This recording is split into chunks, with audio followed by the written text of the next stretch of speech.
Assalamualaikum warahmatullahi wabarakatuh. Waalaikumsalam warahmatullahi wabarakatuh. Bismillahirrahmanirrahim. Alhamdulillahirabbil alamin wassalatu wassalam ala asyrofil anbiya'i wal mursalin wa ala alihi wa sahbihi ajmain amma ba'du. Saya teman-teman kembali lagi di Kulma Kultur Ramadan penuh makna episode 19 dengan saya Lutfi Laksana dari Jurnalistik dan Katia dari Rahis Makers.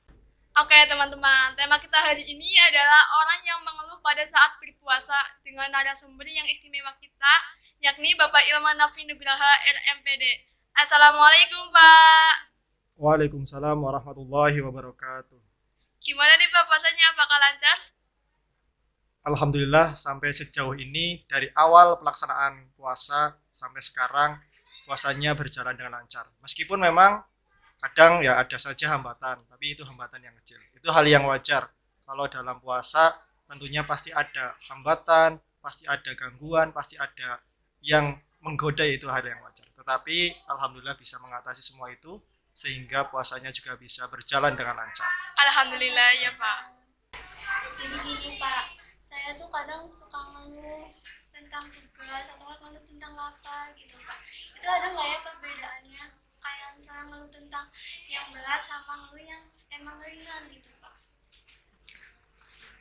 Terkait dengan situasi ya atau kondisi dalam keadaan susah, kita memang bisa melihat pada kenyataan atau yang realita yang ada dalam kehidupan kita sehari-hari.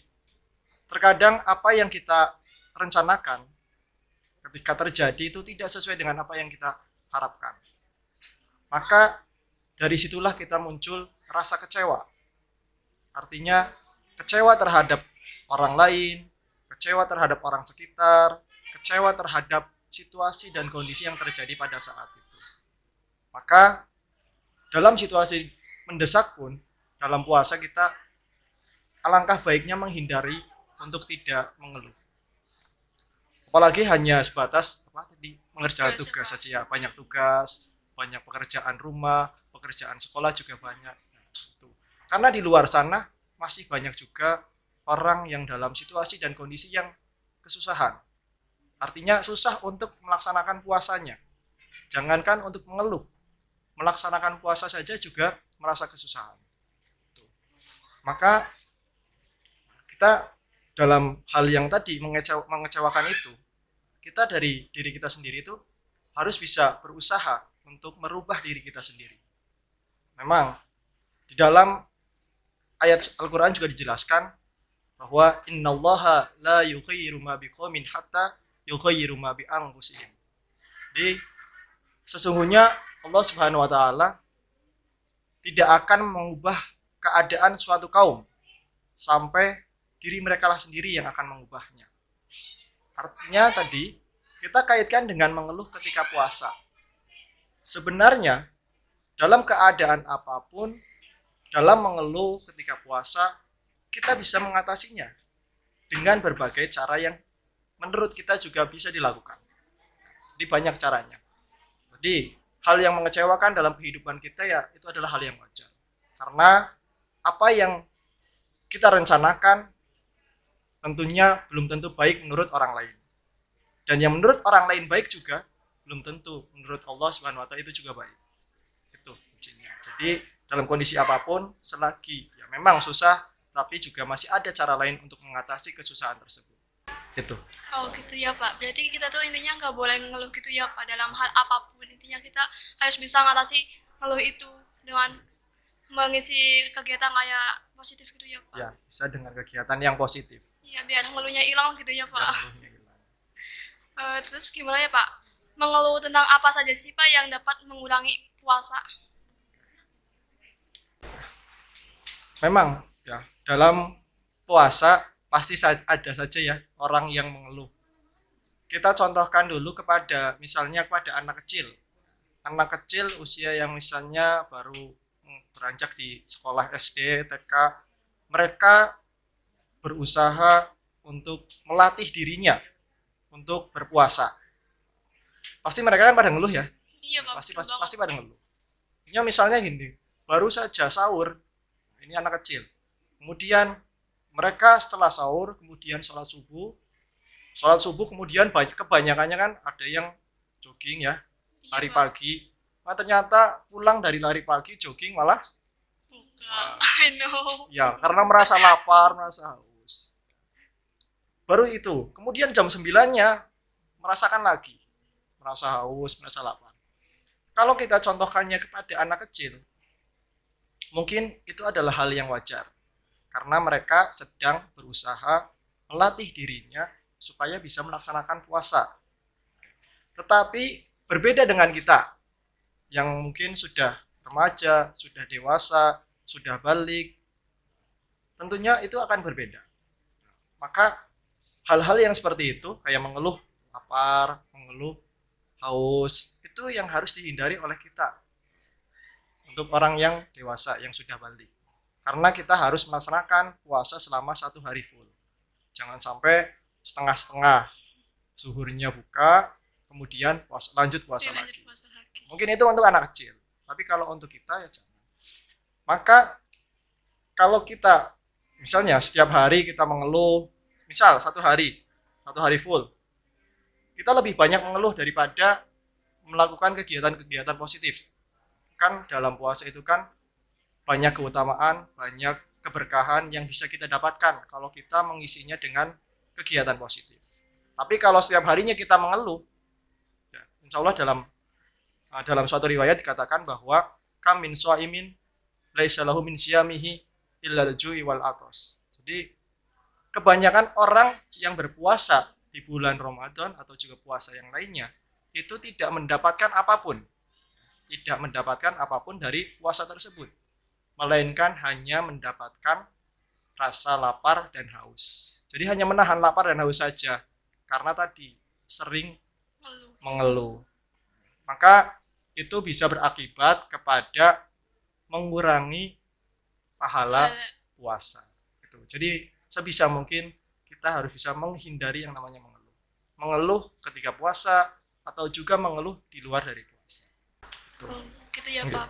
Jadi apa yang ngeluh itu bisa ngurangin pahalanya kita ya, Pak. Bakal puasa itu kayak sia-sia juga ya, Pak. Udah Iya, nahan benar. lapar tapi tetap ngeluh, pasti itu gak ada pahalanya, bahkan pahalanya juga bisa dikurangi gitu. Benar. Itu kan cuma 1 hari ya. Iya, Pak. Misalnya kita 30 hari. 30 hari selama 1 bulan lah. Puasa sehari, tiap hari puasa, tiap hari. Untuk laki-laki kan tidak ada halangan. Sehari puasa. Tapi setiap hari itu ngeluh terus. Berarti selama 30 hari itu tidak mendapatkan apa-apa. Kecuali hanya menahan rasa lapar dan haus saja. Cuma ya, Pak, kalau kayak gitu. Iya, percuma, jadi pahalanya seperti sia-sia. Itu seolah-olah mengurangi pahala dari puasa tersebut. Betul. Oh, gitu ya, Pak.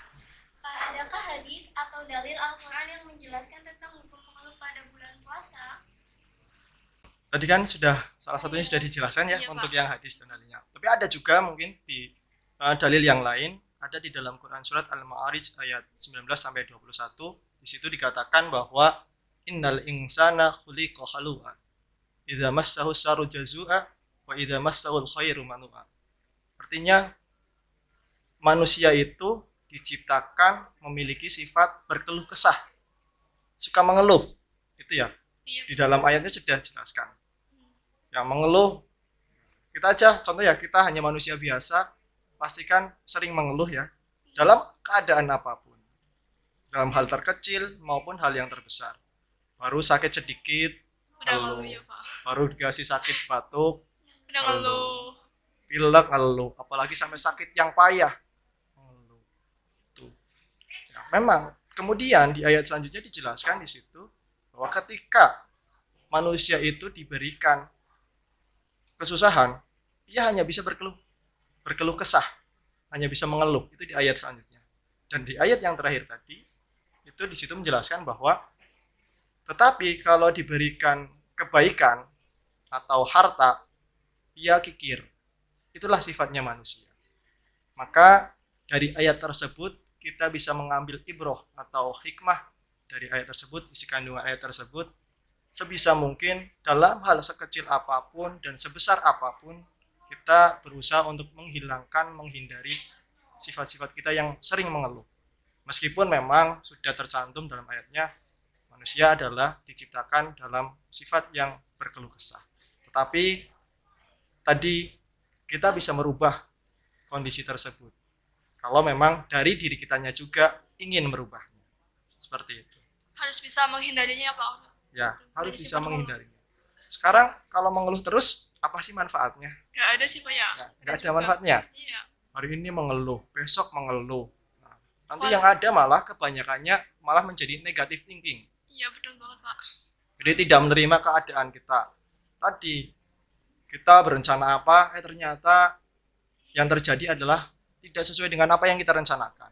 Padahal di situ memang sudah ditakdirkan, sudah menjadi ketentuan Allah Subhanahu wa taala. Kita yang merencanakan, Allah yang menentukan. Itu perbedaannya. Iya Pak. Tapi Pak, ini gimana sih Pak caranya untuk menghilangkan sifat ngeluh itu? Untuk meningkatkan kesadaran diri kita kalau sifat ngeluh itu nggak boleh. Memang setiap orang memiliki cara masing-masing ya dalam mengatasi permasalahan, dalam mengatasi situasi dan kondisi yang sekiranya itu sulit, dalam belajar juga kan caranya masing-masing, termasuk dalam hal mengeluh. Cara mengatasi juga kan setiap orang memiliki cara yang berbeda-beda. Mungkin ada beberapa cara yang bisa dilakukan agar sifat mengeluh itu setidaknya diminimalisir, artinya dikurangi, jangan sampai keterusan setiap hari mengeluh. Mungkin yang pertama yang bisa dilakukan adalah kita harus mengidentifikasi apa sih penyebab kita mengeluh. Jangan-jangan mungkin ada faktor dari internalnya atau internnya dari diri kitanya sendiri karena mengeluh, atau ada faktor dari eksternal dari luar yang membuat kita sering mengeluh. Itulah tadi, maka usaha dan doa itu harus seimbang supaya nanti apa yang didapatkan dengan sesuatu yang sudah direncanakan itu insya Allah akan sesuai dengan harapan. Itu yang pertama. Jadi apa sih yang menjadi penyebab kita mengeluh? Kemudian cara yang kedua adalah berusaha untuk merubah pola pikir kita atau mindset kita. Mindset kita kan, jadi jangan sampai kita selalu berpikir negatif terus atau negative thinking. Tapi sebaliknya, kita harus berpikir positif. Contoh misalnya, ketika kita tadi, apa yang sudah kita usahakan, apa yang sudah kita kerjakan, ternyata hasilnya tidak memuaskan. Dari situlah kita introspeksi diri. Jangan sampai, wah ini kok tidak sesuai dengan apa yang kita harapkan. Akhirnya merasa diri kita itu diperlakukan tidak adil. Mohon maaf, nanti malah sampai malah suuzon kepada Allah Subhanahu wa taala. Itu yang tidak diperbolehkan.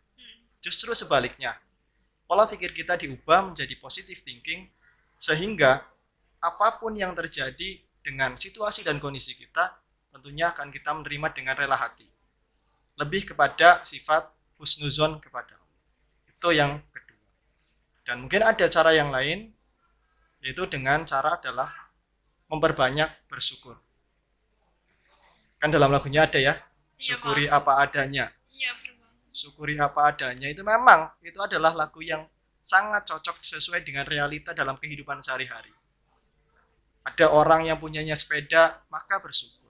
Ada orang yang punyanya motor, maka bersyukur. Ada orang yang punyanya mobil, maka harus bersyukur. Bersyukur atas segala kenikmatan yang sudah diberikan.